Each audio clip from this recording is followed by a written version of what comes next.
afternoon, Louisiana, and welcome to Bayou Bets for Monday, September the 19th. It's a sad Monday in Saints land and a happy Monday in LSU land. We talked about Thursday how both teams in South Louisiana were facing crucial games. LSU beats Mississippi State at home. The Saints lose to the Bucs at home. I guess the good news, if you're a fan of both teams, is that was probably more of a crucial game for LSU. The Saints have time to recover. LSU would have been in a big spot had they lost that game. We'll talk about both today here on the program. And to my right is Jim Derry and Spencer the Guru Urquhart. And we'll start with the Saints, guys. We'll tear that Band-Aid off, and then we'll get to LSU later. Sheldon Mickles is here to talk about it. But the Saints, they fall 20-10 to the Bucs. And, I was on a podcast this morning, and somebody said, well, what happened to the Saints? And I said, this is my deep, thoughtful analysis that when you turn the ball over 5 times in an NFL game, you are going to lose. Well, of course, but as silly as this sounds, I think they lost the game before that. I got a haircut like 3 weeks ago, dude. I'm glad you noticed. Thanks for noticing. I don't think it was lost before the turnovers. It was about an attitude thing. I said on Datitude this morning, they came in with for lack of a better word, I was using the word datitude. They had no attitude, no datitude, no nothing. I went in the locker room after the game. It was like, whatever. Talking to people. I'm glad Mark Ingram manned up. I'm glad that, Dennis Allen stood up there and took questions like a man. But, there was no finish strong like in the past. So I think this was the first day that I think we noticed that Sean Payton wasn't on the sideline. Zach, one thing I talked about early, and I know you want to keep this shorter, but, I kind of disagreed with you when you first started. We were sitting next to each other in the press box about not kicking the field goal, that 57-yard field goal. But I think the more I thought about it, it went a long way to showing that this team isn't going to be as aggressive, at least not right now. There's no aggressive nature. To me, going in there and trying to kick that field goal before halftime says a whole lot about where this team is, and being too afraid to give Tom Brady the ball near midfield. Be aggressive, and they weren't aggressive yesterday. Yeah, I will say this. An attitude, yeah, maybe it's different. Sure it's different. It's a different coach. It's a different coaching staff. If Mark Ingram doesn't fumble that ball in the 10, that's a different game. That was an attitude drive. They were ripping off runs of 6, 8, 10 yards at a time. Mark Ingram coughed the ball up, and I know that's not exactly where things fell apart, but that turnover was big because if the Saints punch that in and go up 10-3, it's a different fourth quarter. If I'm overcome that. Yeah, if I'm a Saints fan, I'm not terribly concerned. It's a good team. Yeah, you don't want to lose at home. But I don't think they played awful. It's a different style than what people are used to watching, Spencer. Yeah, what I'm concerned about is the long-term health of Jameis Winston because it was fractured in his back. It wouldn't shock me if that played a lot into him throwing the 3 picks because he just did not look like himself, especially down the stretch. And he just, if he's banged up like that could be a lot of trouble because if he's not right, he's dependent on those deep balls. And if you're missing those deep balls that badly, then he's going to end up benched. If he doesn't get that straightened out. So hopefully he can get healthy and get back to not throwing those picks because last year before the ACL, he was improved upon that 14 touchdowns, only 3 picks. Then he throws 3 picks in this game alone. So that tells me he probably wasn't 100%, but hopefully the week of rest can get him right and against another divisional opponent in Carolina because you don't want to fall 1-2 because then you'll be 1-2 in the division and have the rest of the year be an uphill battle. And by the way, a game, not a road game, but away from home against the Vikings after that is not easy. And 1-2 becomes 1-3.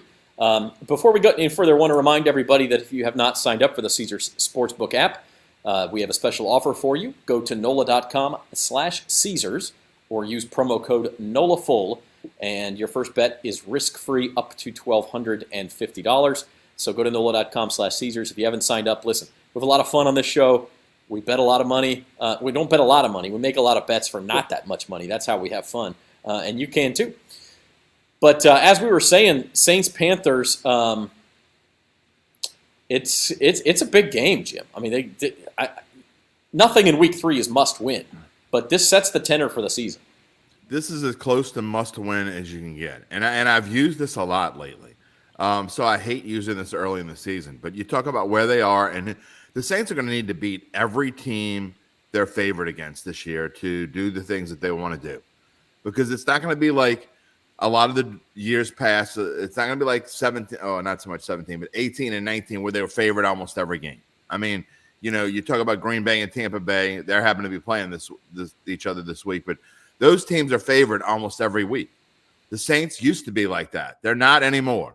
So the Saints at -3, they're going to play a Panthers team that, frankly, they're better than. And the Panthers at 0-2, Saints have to win this game, period. Spencer, you agree? I don't know if I'd go quite as far as say it's a must win, but I mean it's a huge game. There's no denying that. I mean, it's one that you need to win if you, like you said, want to meet your goals. But I mean, you never know with the NFL. You can always get on a big tear in the second half, and I wouldn't go as far as say must win, but it's huge.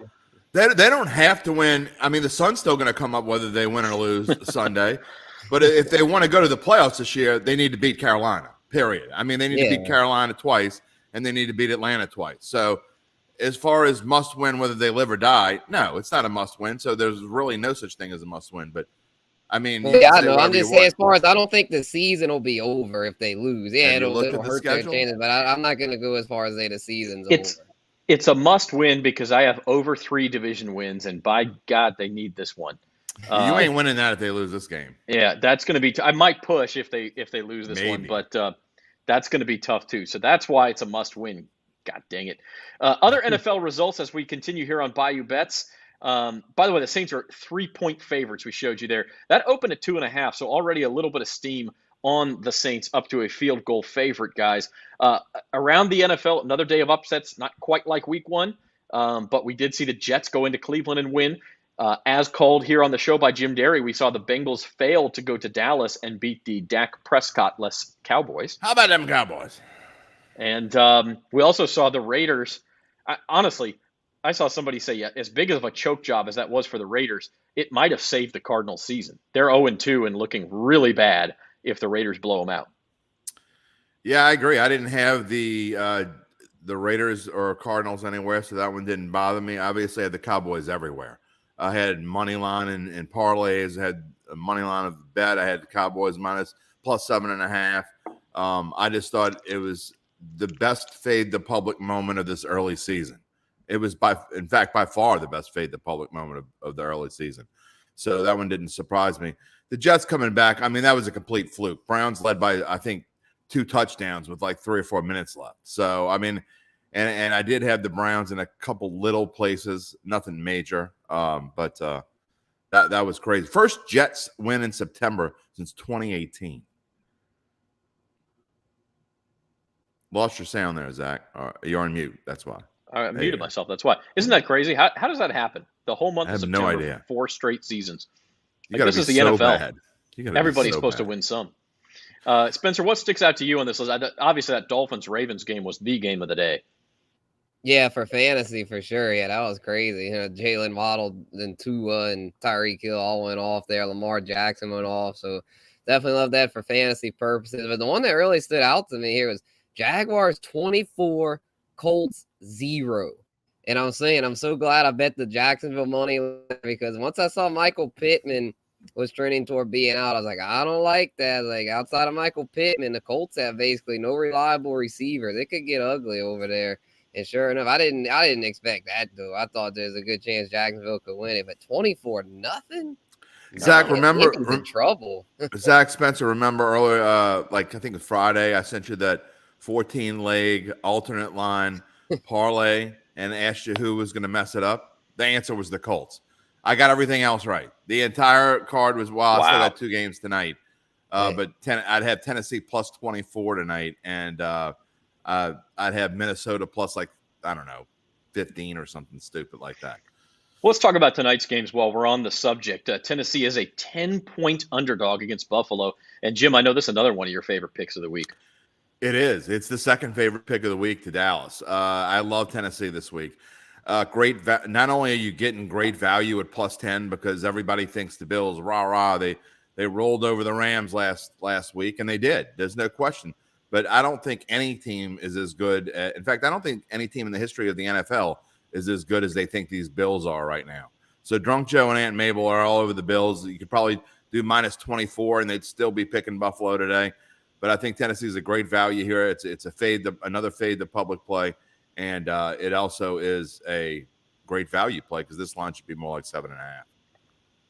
And the other Trey Wingo, by the way, friend of the program and an ambassador for Caesar Sportsbook, has a video out today about this game and really brings up, from a betting trends perspective, two really good nuggets. And one is that Mike Vrabel, as the Titans coach, is 6-2 straight up, not against the spread, straight up when an underdog of 6 points or more as the Titans coach. I mean, he finds a way to fire up his team when it is an underdog.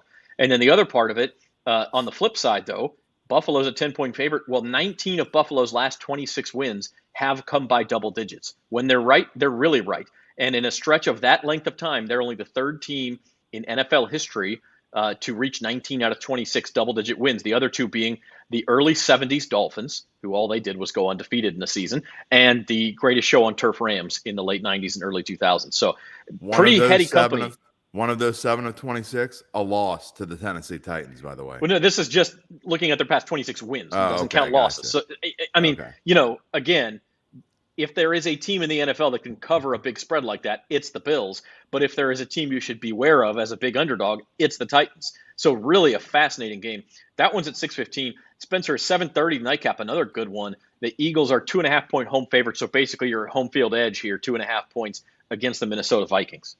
Yeah, this one should be a lot of fun. A lot of great skill players in this matchup. Dalvin Cook, Justin Jefferson, A.J. Brown, and the quarterback battle will be interesting. You've got the young up-and-comer Jalen Hurts against the seasoned veteran Kirk Cousins, who's had his struggles in prime time. But this is his chance to make a statement and show that the Vikings are a true contender. I know they whooped up on Green Bay last week, but they could win this one, which I think they very well could, to go 2-0. And that's going to be big. That's going to show me that the Vikings are a team that's on their way to the playoffs and not going to be an easy game by any means for the Saints in week 4 in London. You never know what could happen in London, but it just goes to show that the Vikings they're no joke, but they're going to have to prove it tonight at Philly, which is usually a pretty hostile environment. Vikings just missed my card, Zach, by the way. By the way, that would have been my 6th pick, the Vikings tonight. Alan says he's not worried second week of the season. Saints can still do it. And that's true. Look, we're never going to go 17-0. It's week 3. Nothing's over. Nick says, feel a big letdown. He said he means the Bills. Feels a big letdown for the Bills coming tonight. Don't tell the Spencer's boy. They were going 17-0. I can't remember his name right now. No, he said 15-2, I believe. So maybe he's still got hope. Right. Look, it's going to be a great night. I mean, sometimes you get these Monday night matchups that are just duds, but tonight you get 2. I mean, you kind of wish these were on separate nights because I think next weekend Monday night's like Giants, Cowboys, and it is. Yeah, that's a good game. It might be a good game. It might. I mean, the Giants could go to 3-0. Giants have been very. I mean, yeah, they're 2-0, but their offense outside of Saquon's been very rough. And in Dallas, I mean, there's no Dak. I'm looking forward to it. I think it's gonna be fun. Let's pivot and you're watching Bayou Bets here on September the 19th. NFL Week 2 wraps up tonight. College football Week 3 is in the books, and a big win for the hometown team. The LSU Tigers beat the Mississippi State Bulldogs. Wait a minute, we're based out of New Orleans, buddy. That was just a big win for the hometown. The hometown team in New Orleans. Oh, you're based out of New Orleans. I'm based out of Baton Rouge. But you're right. Big wins for both hometown teams. The Tulane Green Wave beat up on Kansas State. I mean, you want to talk about a good win. That's a good team that they went up there and beat. Willie Fritz was not. After the game and watching him, I'm not sure he really expected to win that game.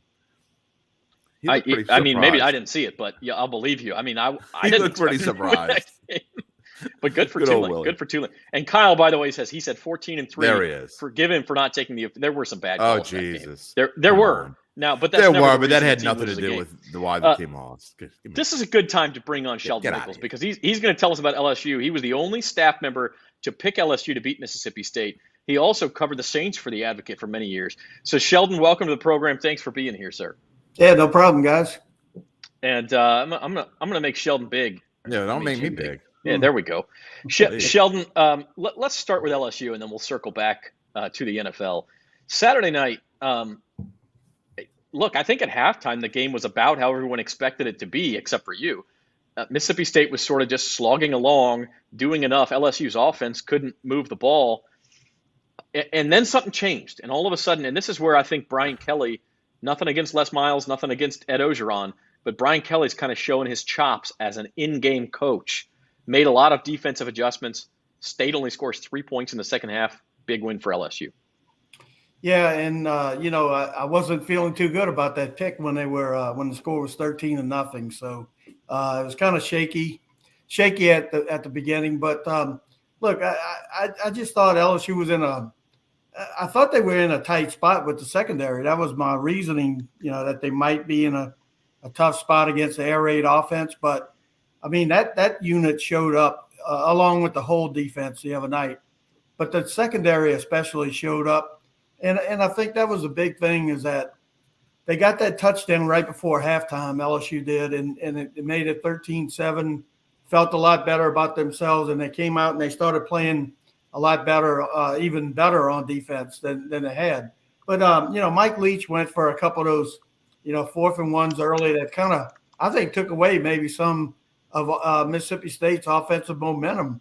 I mean, I think one time they went for it on 4th and 1 from that 31, somewhere in that area, and they made the first one, but then they missed 2 in a row in their own territory, I think. And I think that took away maybe some of their offensive momentum and kind of hurt them a little bit. And hence they were only up by 6 points at halftime. And then they get the ball to start the second half because LSU took it in the first half. And they went down. I don't remember if they kicked the field goal in their first possession or not. But it got it got 13-10. LSU kicked the field goal. Mississippi State did not do anything on their first possession. LSU got the field goal later in the third quarter. Next thing you know, all momentum's on LSU's side going to the fourth quarter. Now, I didn't expect a 21-point fourth quarter from LSU, but I did write in my little summary that I thought LSU had some offensive playmakers as well. Mississippi State had the air raid, but LSU's got some pretty nice pieces. If they could get their running game going with somebody other than Jaden Daniels, take some of the pressure off of him, and maybe get John Emery going, I think they'll be in pretty good shape. They're trying to get their offensive line, straightened out and getting the best players in there. And, of course, everybody knows about their wide receivers. So I think if they could get the running game going real consistently, I think they'll be in a lot better shape later this season. LSU scoring 31 points. That was not something a lot of people had in that game, as you said, Sheldon. 21 of those coming in the fourth quarter. I did want to ask you what you've seen from Brian Kelly through 3 games. Obviously, his cupboard is not as stacked as he would like it to be, or as it will be in a couple of years with talent. But with what he's got, I think most LSU fans have to be pleased, and it's only been 3 weeks, but with the progression from the first quarter in the Superdome to the fourth quarter on Saturday night. Oh, I would say from the first 3 quarters at the Superdome till the other night. I think the first 3 quarters, a lot of people were scratching their heads in the Florida State game and going like, we paying $10 million a year for this. That was probably the feeling among LSU fans. I'm not saying among the media. But I know there were a lot of people that were kind of disappointed in those first 3 quarters. But, I mean, you're talking about a lot of new players, a lot of new coaches, and it was going to take some time. And I thought Florida State, of course, now, they're 3-0 and they're playing really well. So, I thought that was a little bit of maybe a hiccup. And then they showed a little bit in the fourth quarter what they could do, or at the end of the game, what they could do. They had 2 scoring drives in a row. Of course, the Southern game was, kind of a outmanned kind of issue. where you just knew, what the outcome was going to be, although we never know in these days. But, Southern was, terribly outmanned. And last week against Mississippi State, the way they came back in the second half and especially in the fourth quarter, I mean, they held Mississippi State to 86 total yards in the second half. And I think Mississippi State got almost 289 total yards, where they were averaging 486 in the first two games.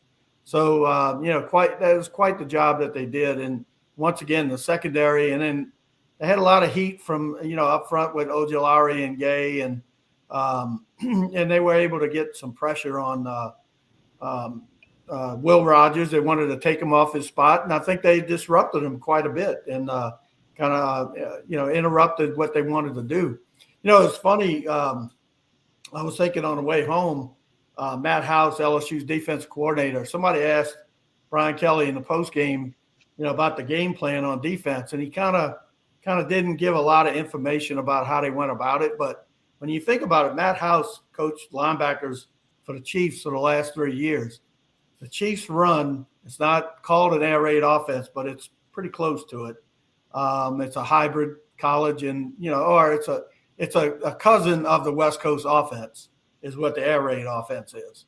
And Matt House coached, in training camp, OTAs, mini camps against the Chiefs version of that. So, he probably had some tricks up his sleeve, and I'm sure he had some answers for Mississippi State, for that offense, because they did quite the job. And when you look at it, secondary was supposed to be one of the great big question marks about LSU this year, when they had almost nobody coming back except for Jay Ward, who played an exceptional game the other night. So I think they hats off to them, because the defense kept them in it until the offense started to roll.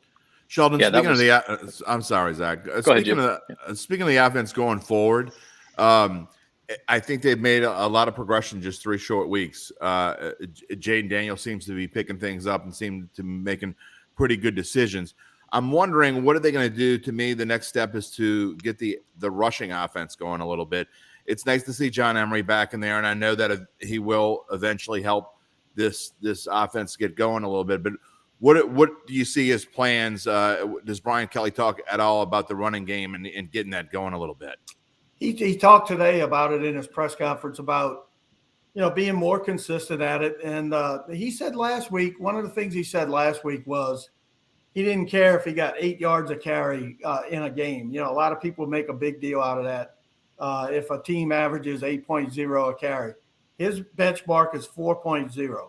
Now, his running backs are not averaging 4.0 right now. I don't have the numbers right now, but Jaden Daniels is giving them most of what they've got right now. And he was asked today, Brian Kelly was asked today about if he worried that they were relying on him too much.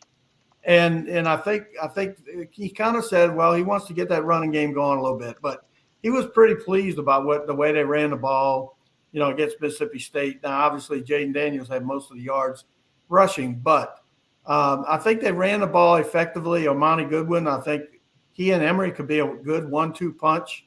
Or 2-1 punch, whatever way you want to look at it. But I like the way Omani Goodwin's a little kind of scooter, and he could get through there quickly. And Emery's kind of the pounder. He weighs, I think, 215 or 217. So you got a smallish guy, and then you got a bigger guy. And I think both of them can catch the ball out of the backfield. So I think they're going to have the running game is going to start to take off a little bit here, even though they're getting ready to get into a big part of the schedule.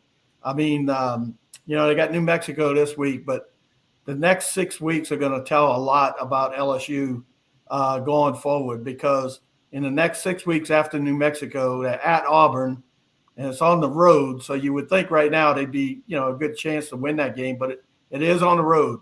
Then you got Tennessee here, you got at Florida, you got Ole Miss here, you got a bye week, open date week, and you got Alabama here and Arkansas on the road. So after this New Mexico game is going to be a big 6-game stretch, and they're going to need that running game. They're going to need a productive running game to get through that stretch. Talk real quick. New Mexico, as you said, sort of the last chance to tune up before things get really hairy LSU opened in this game as a 31-point favorite. It's down to 29.5. Still expected to be an easier victory against the Lobos. And then going forward, I mean, look, this is they're a long shot to do anything super meaningful this year. I don't think anyone expects LSU to win the SEC or Jaden Daniels to win the Heisman. That third line I look at, that's the same win total that it was before the season, 7. And so in some ways, from a betting perspective, if you bet that win total, a loss as a 3-point favorite against Florida State in the opener is sort of canceled out by a win as a 3-point underdog against Mississippi State. It does become difficult, Sheldon, to sort of say, I guess after, New Mexico and UAB, they'll be big favorites in those 2 games, and that gets you to 4 wins. Auburn, I think LSU will be favored in Auburn, even though it's a road game. It's 2 weeks out, but that would be my guess. That gets you to 5 games. They won't be favored in any other games. And so the question becomes, can this team improve to the point where it could beat an Arkansas on the road, a Texas A&M on the road, or maybe a Florida on the road, a Tennessee at home, something like that. Obviously, Alabama's out there as well. But that's the goal, is to kind of pick a couple of these games off and show people that the program is headed in the right direction. Oh, absolutely. And I think, you're right about they're not going to be favored in any of those games. But you look at Arkansas, I mean, they're 3-0 right now, and they're ranked in the top 10. But they've had some trouble closing out games. I mean, or at least the first 3 quarters of games. Each of those games has been up for grabs at the end of the third quarter. Even South Carolina, even the Missouri State game the other day. I mean, they've played in some tight games. So that's one game you can look at. Texas A&M obviously lost to Appalachian State. Didn't look great against Sam Houston State. They've kind of had A&M's number a little bit, except for the last 2 times they played in College Station. But they've had A&M's number. Florida could be easily 0-3 right now, and they're 2-1. I mean, those 2 games ended, South Florida and BYU could have easily lost both of those games. So I don't think we're playing.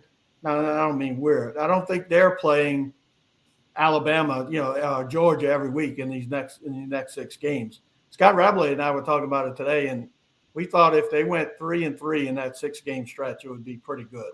I said maybe 4-2. They might have a chance to go 4-2. Maybe closer to 3-3 would be a pretty good bet in my estimation. Yep, and I do want to get your thoughts, Sheldon. As we said, you're a longtime Saints beat writer, and I know you follow the team closely. So before we let you go, your take on the Saints game yesterday.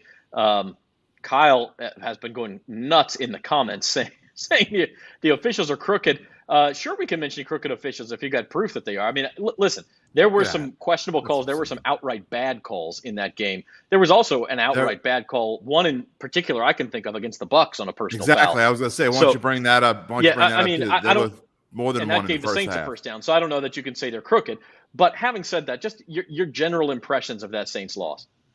Well, first of all, I thought it was kind of a crazy game where you got an NFL game was 3-0 towards the end of the third quarter. I mean, that just doesn't happen anymore. That might have been in the early 50s, maybe. That might have been every week that would happen. But 3-0 near the end of the third quarters, and then Tampa Bay gets that field goal, and you think, okay, here's the Saints going down. They're going to get a touchdown right before the end of the third quarter, and they're going to be up 10-3 going into the fourth quarter, which by no stretch of the imagination is a lock against Tom Brady, of course. And but you got to feel good about the way they played them in those last 4 regular season games. So they're going to be up 10-3, and all of a sudden the fumble happens. Then the brawl happens, which to me I think fired up Tampa Bay more than it fired up the Saints.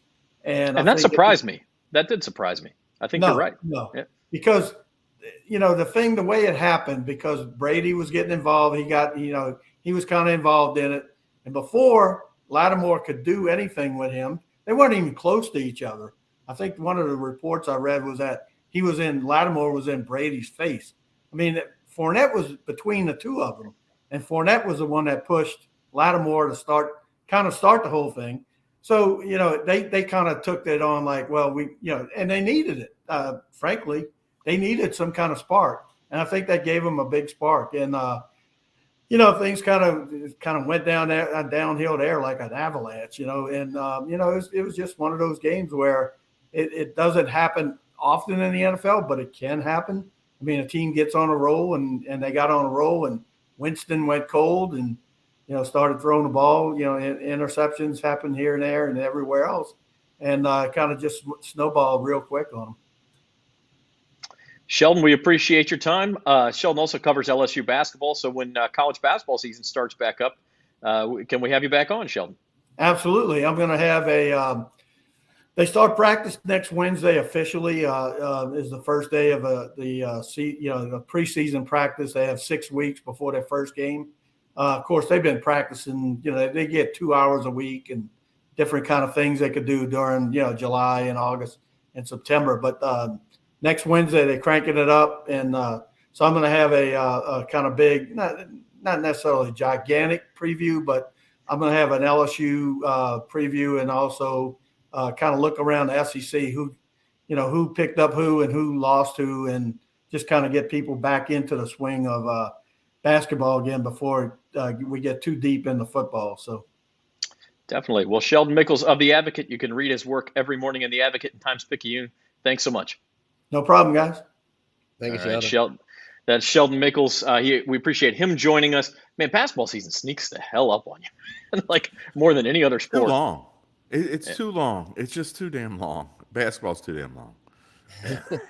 I heard something about fantasy basketball. They were saying, sign up for fantasy basketball. The fantasy football just started. It's crazy. Yeah. Exactly. Well, and that's the thing. It's like everybody sits and waits all summer long for football season. And baseball is a little bit of the same. I mean, you kind of are distracted by March Madness and the NBA is getting good and everything. But, when opening day is coming.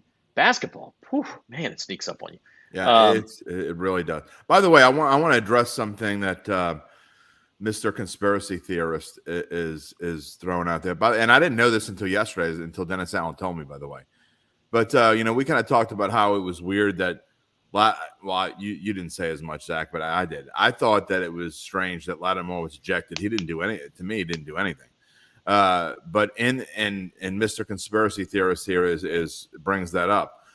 But that came from New York. That did not come from the officiating crew. Dennis Allen said that New York in the headset decided that Lattimore would be kicked out. It had nothing to do with the officiating crew. So you can't have a double standard. You can't say that today New York saw how it was unfair and they suspended Evans but didn't suspend Lattimore. Well, the same people who suspended Evans and didn't suspend Lattimore were the ones saying that Lattimore should be kicked out of the game.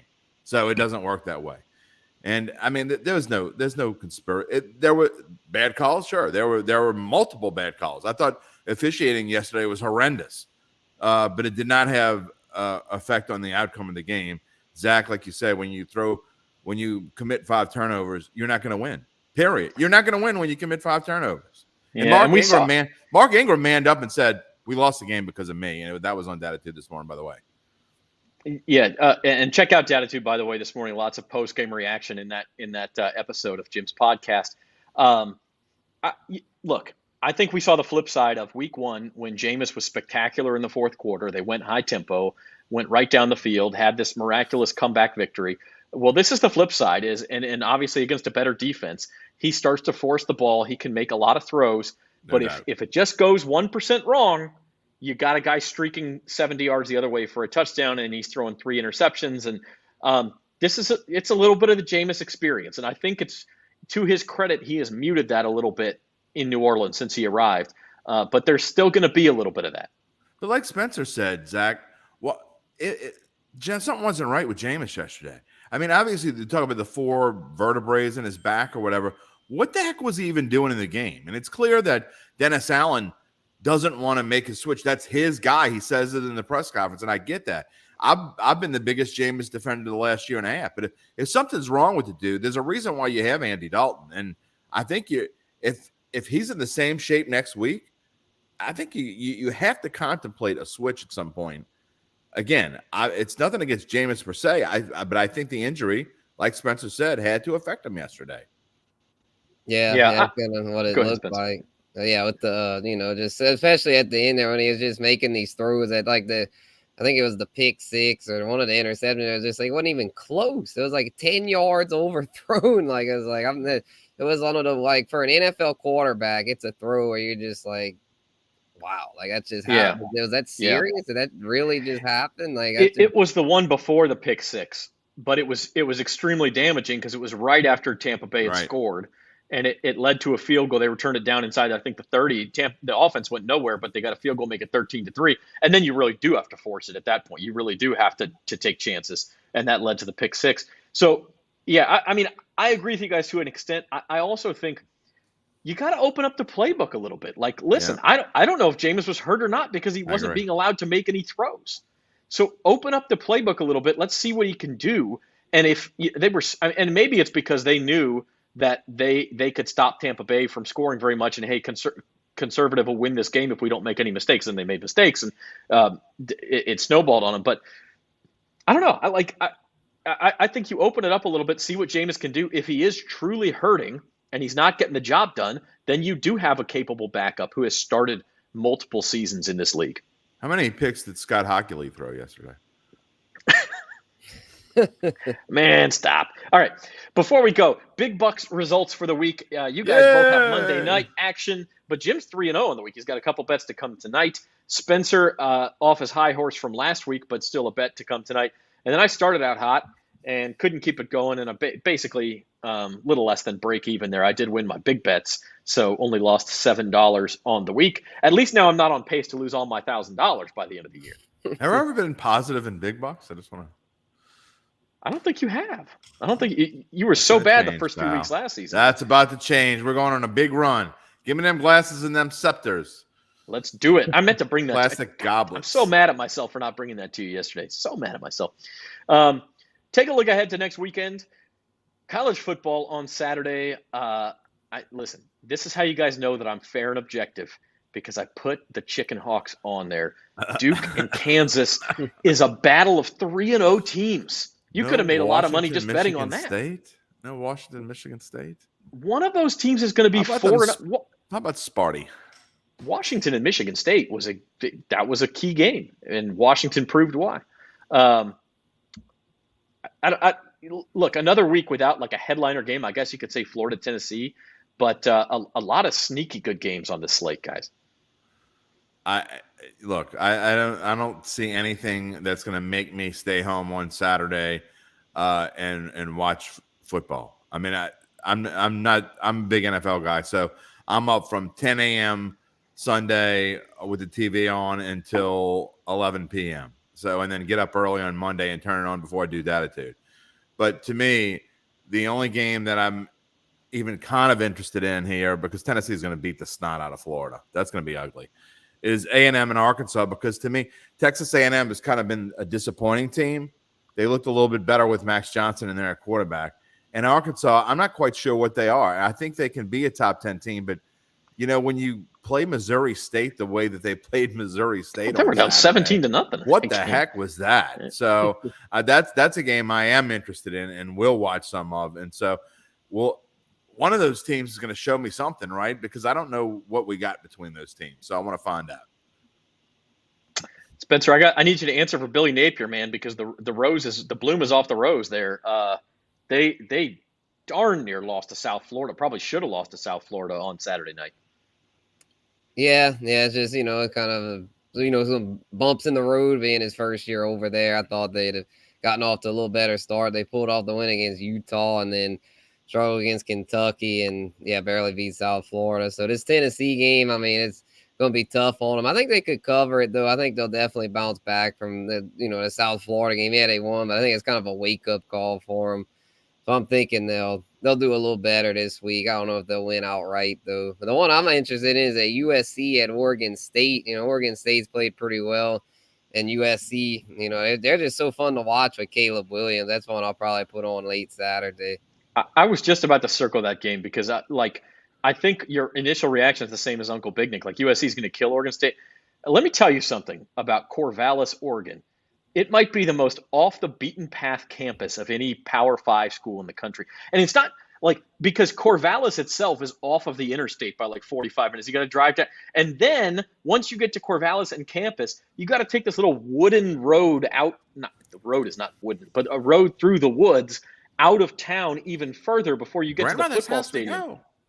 Yeah, I mean, seriously, it's like somebody just cleared out a bunch of trees and said, right here, let's put the football stadium right here. It is out in the sticks, and that is not an easy place to go win a game. And Oregon State's good. So, I mean, I think USC will probably win the game, but that's a tricky game. Zach, for the past 2 years, every time we go to Florida, my wife's family lives in Florida. So a lot of my wife's family. Every time we go to Florida, we stop at Buc-ee's. And for the past 2 years, my kids have been begging for a stuffed beaver. Well, I'm going to make them watch the USC Oregon State game because USC is going to stuff some beavers. I mean, that they're going to kill them. Come on.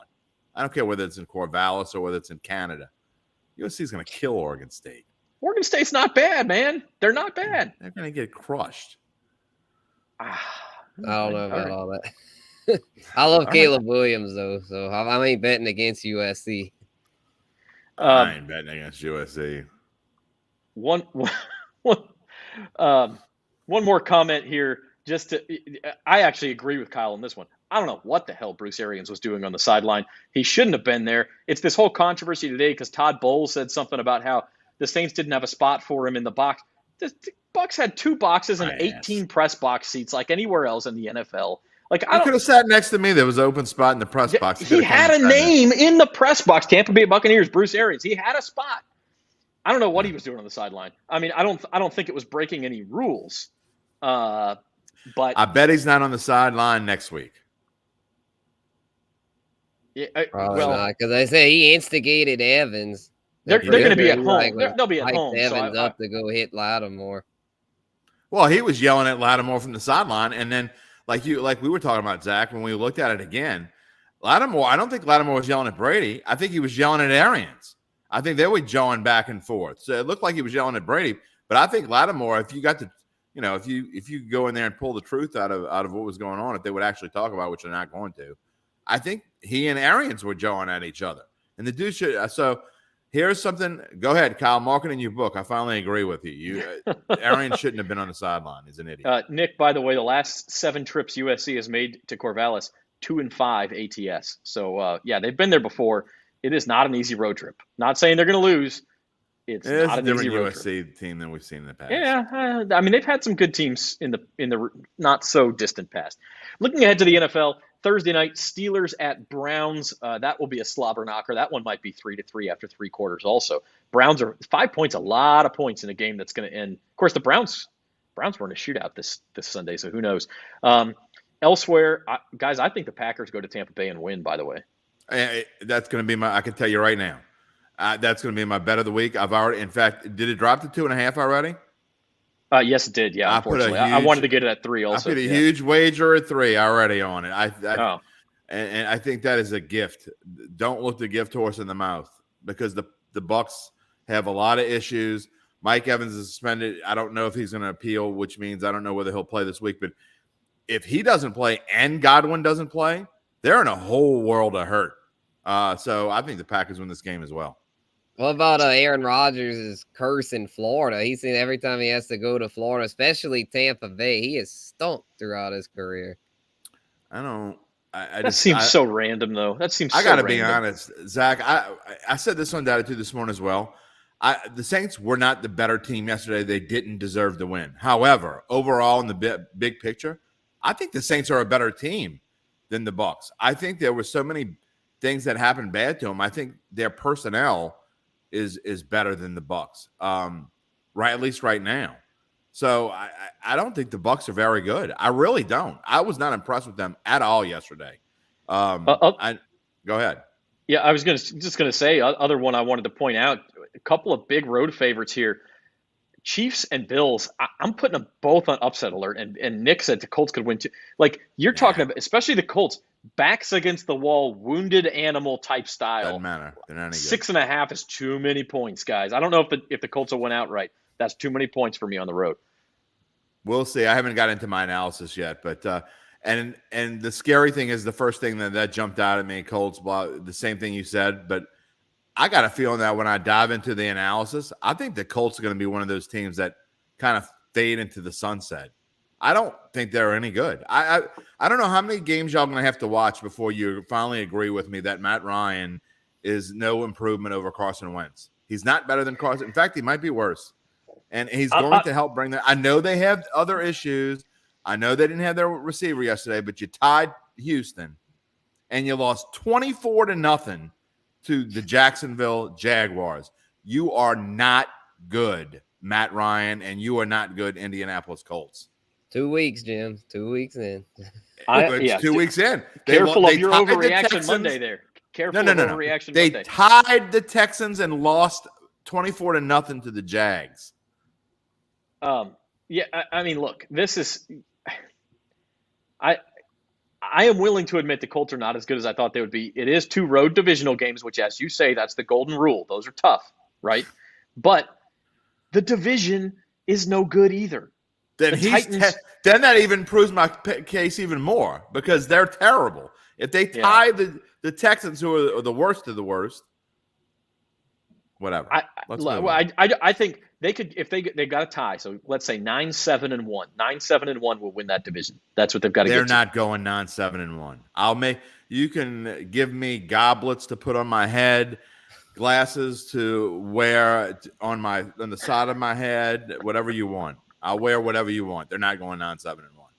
If you would like to make a similar wager, we can't offer you goblets and glasses, although that is a prize for our fantasy football listener league. But you can go bet yourself. NOLA.com/Caesars. Your first bet is risk-free. If you lose, you get the money right back. So that's a pretty good deal. Go to NOLA.com/Caesars or just download the Caesars Sportsbook app and use promo code NOLAFULL to get that deal. That didn't until sound then, guys, very nice. You said go bet yourself. That was really close to being a little obscene there, I think. I mean, are you telling to go bet yourself? I mean, you know. Go bet on your own. Go bet. Oh, there you go. That's better. That's better. That's what are you talking about? Live TV. All right. Jim trolling the day ahead. Check it. Jim's in fine form. We got to go. We'll be back at 2:00 tomorrow. Spencer and I will, anyway, for the fantasy roundup at 2:00. We will talk week 2, what happened, and we will talk week 3, what we think will happen, give you some waiver wire and DFS advice for week 3. And then Thursday at 4:00. Well, first of all, Thursday morning, Jim, you have Datitude with Uncle Big Nick. And then Thursday at 4:00, we'll be back on Bayou Bets, full previews of Saints, Panthers, and LSU, New Mexico. We'll talk about it a little bit. Everybody's a Lobo. I grew up in Albuquerque, so, you know, that's my Lobo. Where is it? There it is. Woof, woof. Yeah, that's right. Everybody's a Lobo. Woof, woof, woof. That's what you say. I don't think New Mexico will be saying that a lot in Death Valley on Saturday night. Probably not. There'll be a lot of wolves, all right. We will be you can catch all of our coverage on bet.nola.com. You can sign up for our newsletter by going to nola.com/Bayou Bets. And until then, we will see you next time. For Jim and the Guru, I'm Zach Ewing. Thanks for watching, everybody.